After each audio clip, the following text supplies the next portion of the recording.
Who likes a good bad guy? I like a good bad guy. I love a good villain. A villain will steal the show with charm and arrogance.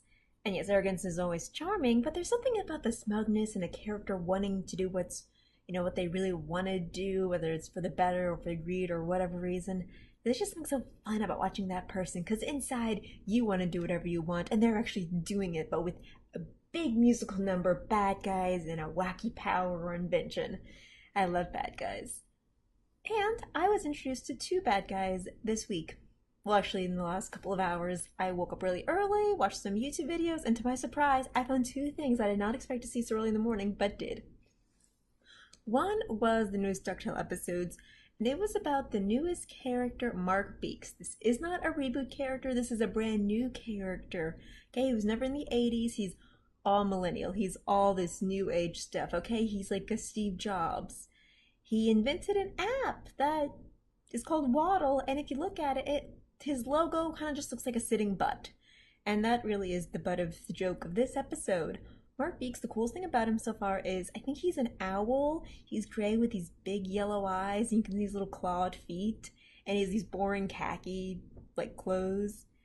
And he's kind of annoying, like he's kind of a bad mix of Tom Haverford from Parks and Rec and Cusco from My Emperor's New Groove. Like, there were so many moments, like there was actually one or two where I swear I was waiting for him to say, "You threw off my groove," because he is very much like that character. Though those two both have their charming moments. Tom Haverford's so good at making him nicknames and being cute while annoying. This guy kind of just rubbed me as annoying. Okay, he has a bunch of extra cell phones and smartphones, and he cares more about just being media popular than being rich or all that jazz. And the big twist of this episode, spoiler alert, is that he keeps bragging about his newest like invention or whatever, but he doesn't have one. But he was creating the hype to make money, and then he set up this like funny little moment where he was gonna frame somebody else for stealing his thing, and that's why it was never gonna be invented. Which, really, yeah, I mean, he's so wealthy, I guess no one can really call him out on that. Though I really think smart people would be able to predict, okay, he just never had anything.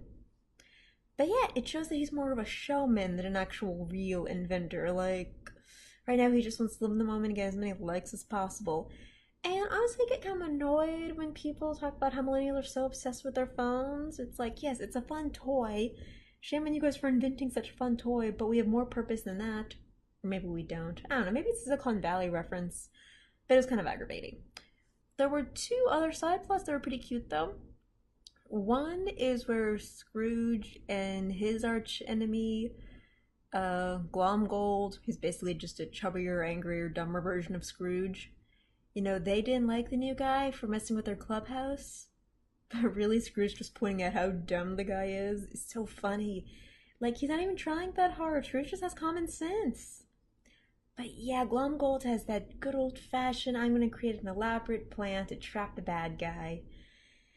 The funniest part of the episode is at the end where he's on the bike. I'm not gonna tell you what happens, but it's really funny. Like, oh, how does this guy get rich again? I want to know. Scrooge does it by being smart. Is this guy just in family money? Seriously, what is Glomgold's thing? How does he have this money? How? He's so annoying and dumb. He's a lot of really big ideas, but at one point they're just more idea than actual practical use. That's cool to know he has a good shark eye. See, when the other one is between two brothers, Huey and Dewey. The red and the blue. Apparently, Dewey is more just, more than just, genre savvy. He's also kind of a showman himself, okay? He's kind of clever versus intelligent. He'll come up with something, but he doesn't like to do the hard work so much. It's not as bad as Louis, but he'll come up with something like on the spot. Like, he has more charm than he has like good work ethic or intelligence or concentration. And that was interesting to watch compared to Huey. Bless his little angel soul. He will work hard and do everything right, and there was one part where he is not rewarded for being good. And I honestly can feel for Huey. I know what it feels like to do everything, dot every I, and it just not work out because somebody else, even though they did half as much work, they were just charming and were at the right place at the right time. Life's unfair like that. But at least Dewey gave his brothers some respect. But yeah, poor Huey. I wonder if this will bitter children into realizing that they shouldn't work too hard, that it's all a big waste, or that it just amuses adults who've been through it. I'm gonna go with it amuses adults who've been through it and are like, yeah, I know how you feel, brother. It's how it was for me. Let's see. Ooh, and another good bad guy is by Dumb Luck. I found the first episode of the second season of Miraculous Ladybug, and it was dubbed of all things. No silly subtitles. I usually like subtitles because the Miraculous American language is so annoying. It's kind of like bad anime where the voices are so squeaky and high, and they use bad slang, and ugh, it's so bad. But I do love the whole I'm waiting for every moment of it, so instead of reading, I can look at their faces as they say these things. I really like that part. And yeah, this was a great episode because, again, spoiler alert, Hawkmoth, or, Papillon, he is Adrian's father, and Adrian's father, the cold, big meanie he is the big, cold, double meanie he is. Hawkmoth had this really cool plot to, he takes off his Miraculous right after he makes the Akuma or whatever, so he can Akumanize himself and get him, get the two duo off his scent. And they believe him. Like, Adrian is so relieved. He loves his dad more than he deserves the love. He really does. God, it's gonna break his heart when he finds out his dad is evil. I cannot wait for that. But yeah. I mean, Marinette, for her, she goes up and down with her intelligence. When she's Ladybug, she is just so smart and clever. But when she's Marinette, she overthinks and she can come off as almost an idiot. But yeah, there were moments when, went all the way up, all the way down, all the way up. But they did something for me that I really like. They pointed out the possible plot holes. Like, yeah, when she's Marinette and she's talking to her new, you can call him a guru or whatever you want to call him, the guy who owns all the Miraculouses. When she's talking to him, she's like, okay, so we know it's not him because he was akumatized. And the guy's like, it's probable, but watch out. I think he knows and he just wants them to figure out for himself. He's like Dumbledore, so fun. But there was this really fun and very, very subtle detail where maybe better fans have pointed this out, where Adrian's dad, his logo is actually a butterfly. At first you just think it's triangles, but no, they're butterflies. That's a really clever detail. Oh my god, it's so clever. But anyway, Marinette at the end reveals, she gives back the book so Adrian won't be in trouble anymore. I'm so happy they did that. And then she admits that she actually does have a crush on Adrian. Not exactly in so many words, but his dad is like, you're one of his admirers, aren't you? And she's like, yeah. And it's like, okay, yeah, not the bad guy. He knows Ladybug's biggest weakness. That's so dangerous and exciting. Let's see. Oh, and she asked him, how did you get the book? I loved when she asked that. It's like such a good question. He's like, I got it on a trip with my wife. So Marinette, you still rightfully suspect he's not totally out of your mind. It's still, you have that little ladybug on your shoulder telling you to do the right thing.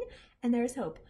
Adrian, he's probably just in denial, and he's going to be in denial for a while, but oh my goodness, the fact that they just flat out said it true in the very first episode, they could have been cruel, they could have made us wait like other people, I'm going to say Steven Universe, they give you random snippets with the giant mystery. No, they actually give you clues. They actually just give it to you at this part. It's like, okay, now what's he gonna do? Now that we actually know him, now that he's actually telling us this thing, let's see if he's gonna reveal more instead of making us sweat for it. Steven Universe, if I never find out all of your secrets, I think I can still live, but wow, you keep making up new questions. Can't tell if you're brilliant or cruel. Maybe both.